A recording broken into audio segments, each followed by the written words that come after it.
ഏതാണ്ട് അരനൂറ്റാണ്ട് കാലം ഇന്ത്യ ഭരിച്ച ഇന്ത്യൻ നാഷണൽ കോൺഗ്രസ് നമുക്കറിയാം. നെഹ്റു മുതൽ മൻമോഹൻ സിംഗ് വരെയുള്ള അവരുടെ പ്രധാനമന്ത്രിമാർ, നിരവധി പ്രധാനമന്ത്രിമാരെ സംഭാവന ചെയ്തുകൊണ്ട് ഇന്ത്യ ഭരിച്ച ഒരു രാഷ്ട്രീയ പാർട്ടി. ആ രാഷ്ട്രീയ പാർട്ടിക്ക് ഇന്ത്യക്ക് സംഭാവന ചെയ്യുവാൻ കഴിഞ്ഞത് അസമത്വങ്ങളും അഴിമതിയും മാത്രമാണ്. എന്തുകൊണ്ടെന്നാൽ ഏതാണ്ട് 40-50 വർഷക്കാലം കോൺഗ്രസ് നടത്തിയ അഴിമതിയും അതേപോലെ അസമത്വവും കേവലം 5 വർഷം കൊണ്ട് അതിനെ പിന്തള്ളി BJP മുന്നേറി എന്നുള്ളതാണ് ഇവർ തമ്മിലുള്ള വ്യത്യാസം. ഇന്ത്യയിൽ 2 പാർട്ടികളും ദേശീയ തലത്തിൽ മത്സരിക്കുകയാണ് അഴിമതിയുടെ കാര്യം. രാജ്യത്തെ കൊള്ളയടിക്കുന്ന കാര്യത്തിൽ 2 പാർട്ടികളും ഒന്നിനൊന്നായി മത്സരിക്കുകയാണ് ഇന്ത്യയിൽ. ഇന്ത്യയിലെ കോർപ്പറേറ്റുകളെ താലോലിക്കുന്നതിൽ ഈ 2 രാഷ്ട്രീയ പാർട്ടികളും മത്സരിക്കുക. ഇന്ത്യയുടെ പൊതുമേഖലാ സ്ഥാപനങ്ങൾ ഒന്നൊന്നായി തീരെഴുതിക്കൊണ്ട് രാജ്യത്തിന്റെ സമ്പത്തും വിഭവങ്ങളും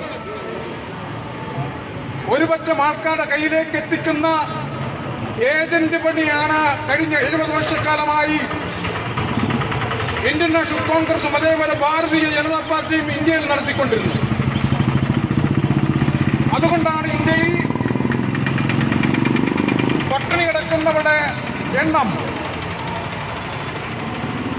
ലോകരാജ്യങ്ങളിൽ ഏറ്റവും കൂടുതൽ പട്ടിണിക്കാരുള്ള രാജ്യം ഏതാണെന്ന് ചോദിച്ചാൽ നാം അധിവസിക്കുന്ന ഇന്ത്യയാണ്. ലോകത്തെ വിദ്യാഭ്യാസമില്ലാത്തവർ ഏറ്റവും കൂടുതൽ, പ്രാഥമിക വിദ്യാഭ്യാസം പോലും ഇല്ലാത്തവർ ഏറ്റവും കൂടുതൽ അധിവസിക്കുന്നത് ഇന്ത്യയിലാണ്.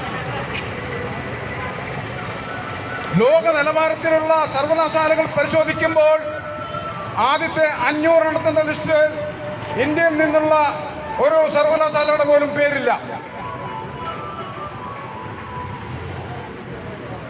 ആഭ്യന്തര ടെററിസം ഇന്ത്യ 4ാം സ്ഥാനത്താണ്.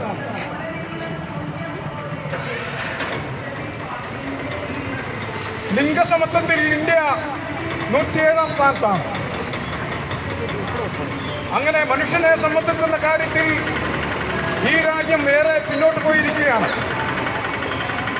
ഇവിടെയാണ് നമ്മൾ മനസ്സിലാക്കേണ്ടത്. ഏതാണ്ട് 1 വർഷത്തിന്റെ വ്യത്യാസത്തിൽ സ്വതന്ത്ര രാഷ്ട്രമായ 2 രാജ്യങ്ങളാണ് ഇന്ത്യയും ചൈനയും. എന്നാൽ ചൈന എവിടെ നിൽക്കുന്നു എന്ന് ചോദിച്ചാൽ, ചൈനയിലെ കോടിക്കണക്കിന് വരുന്ന ജനങ്ങളുടെ അധ്വാന ശേഷിയെ ഉപയോഗിച്ചുകൊണ്ട് ചൈന ലോകത്തെ ഏറ്റവും വമ്പൻ സാമ്പത്തിക ശക്തിയായി മുന്നേറുമ്പോൾ ഇന്ന് അമേരിക്കയെ പോലും പിന്നോട്ട് വായിച്ചുകൊണ്ട് സാമ്പത്തികമായി കുതിക്കുന്ന ഒരു രാജ്യമായി ചൈന മാറിക്കഴിഞ്ഞിരിക്കുകയാണ്. അതേസമയത്ത് ഇന്ത്യയുടെ കാര്യം പരിശോധിക്കുമ്പോൾ ഏതാണ്ട് 130 കോടി ജനങ്ങളുടെ അധ്വാന ശേഷിയെ വികൃതമാക്കിക്കൊണ്ട് ഉപയോഗപ്പെടുത്താതെ ഇന്ത്യയിലെ സമ്പത്തും വിഭവങ്ങളും കോർപ്പറേറ്റുകൾക്ക് കൊണ്ട് അടിയറ വെച്ചുകൊണ്ട് ഈ രാജ്യം ഇന്ന് സാമ്പത്തികമായി പാപ്പരത്വമായി, ഇന്ന് സാമ്പത്തികമായി ഏറ്റവും പിന്നോട്ട് അടിച്ചുകൊണ്ടിരിക്കുന്ന ഒരു രാജ്യമായി ഇന്ത്യ മാറിക്കഴിഞ്ഞിരിക്കുന്നു. എന്തുകൊണ്ടാണ് ഇന്ത്യയും ചൈനയിലും ഈ വ്യത്യാസമുണ്ടായത്? ചൈനയ്ക്ക് 2020 ആകുമ്പോൾ ലോകത്തെ വമ്പൻ ശക്തിയായി കുതിക്കുവാൻ കഴിയുന്നുണ്ടെങ്കിൽ ചൈനയുടെ സാമ്പത്തിക ആധിപത്യം ലോകത്തിന്റെ എല്ലാ കോണുകളിലേക്കും മാറിക്കഴിഞ്ഞിരിക്കുന്നു.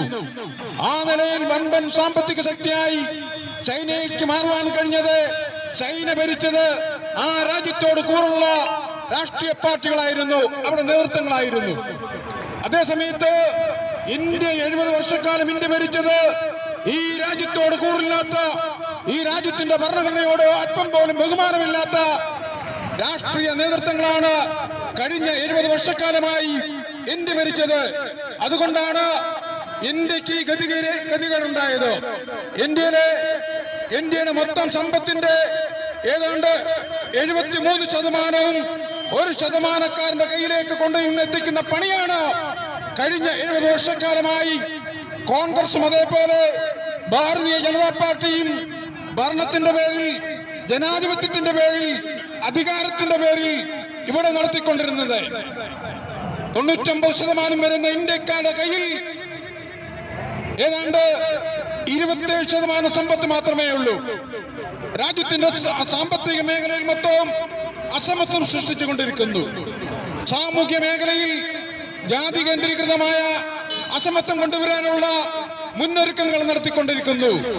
നമ്മുടെ പ്രധാനമന്ത്രി ആവർത്തിച്ച് പറയുന്നു, ഇന്ത്യ വെട്ടിത്തിളങ്ങുകയാണ്, ഇന്ത്യ മിന്നിത്തിളങ്ങുകയാണെന്ന് പറയുമ്പോൾ നാം മനസ്സിലാക്കണം, ഇന്ത്യയെ സംബന്ധിക്കുന്ന ഇന്ത്യയുടെ സാമ്പത്തിക മേഖല, ഇന്ത്യയുടെ വിദ്യാഭ്യാസ മേഖല, ഇന്ത്യയുടെ സമസ്ത മേഖലയിലും ഒരു രീതിയിൽ മുന്നോട്ട് പോകാൻ ഇന്ത്യക്ക് കഴിയുന്നില്ല.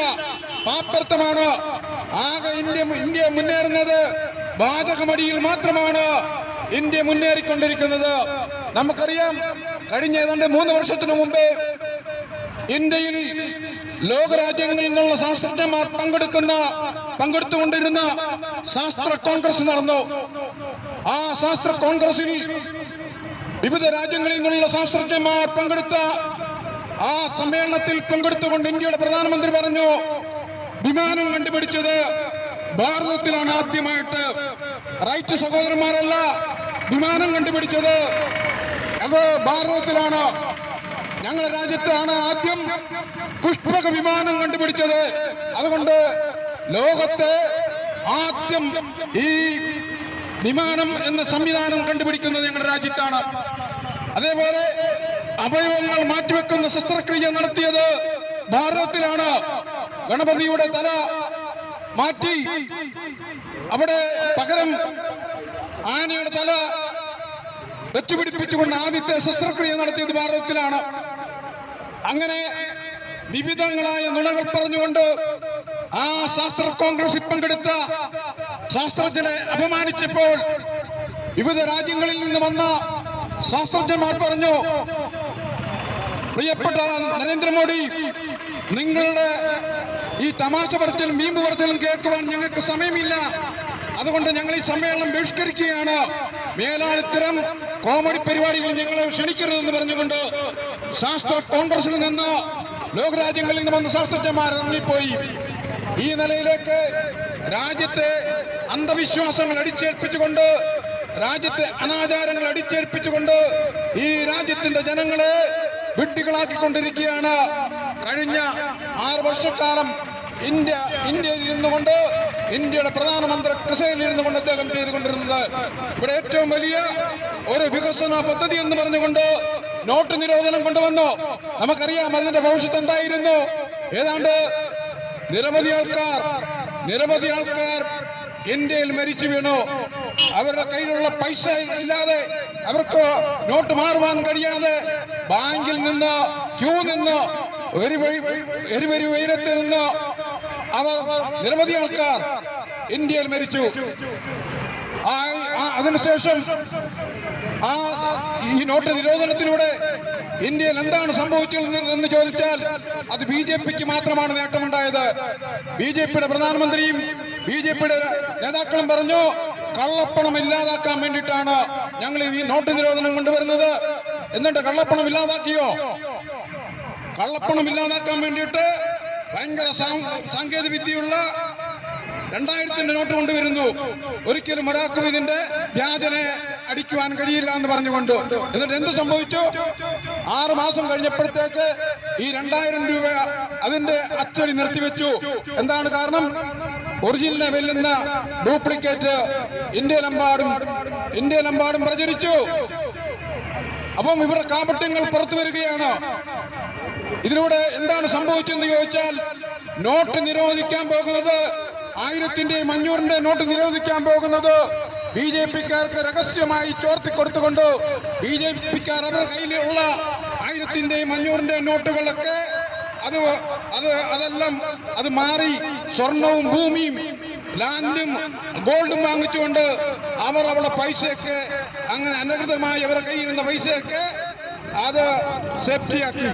അതേസമയത്ത് ഇത് അറിയാത്തവർ അവരെല്ലാം ബമ്പർ പിടികളായി അവരുടെ കയ്യിരുന്ന പൈസയൊക്കെ പോയി. അതുകൊണ്ടാണ് ശിവസേനയും BJPയും തമ്മിൽ ശത്രുത ഉണ്ടാവാനും സഖ്യം വിട്ട് ശിവസേന പുറത്തു വരാനുള്ള പ്രധാന കാരണം ഇതാണ്. ശിവസേനയുടെ രാഷ്ട്രീയം നമുക്കറിയാം. ആ ശിവസേന എന്ന് പറയുന്ന രാഷ്ട്രീയ പാർട്ടിയുടെ ഏതാണ്ട് 90% അതിന്റെ പ്രവർത്തകര് നമുക്കറിയാം. മഹാരാഷ്ട്രക്കാർ, സ്വർണ്ണ മേഖലയിൽ പണിയെടുക്കുന്നവർ, ആ സ്വർണ്ണ വ്യാപാരികൾ, അങ്ങനെയുള്ളവരാണ്.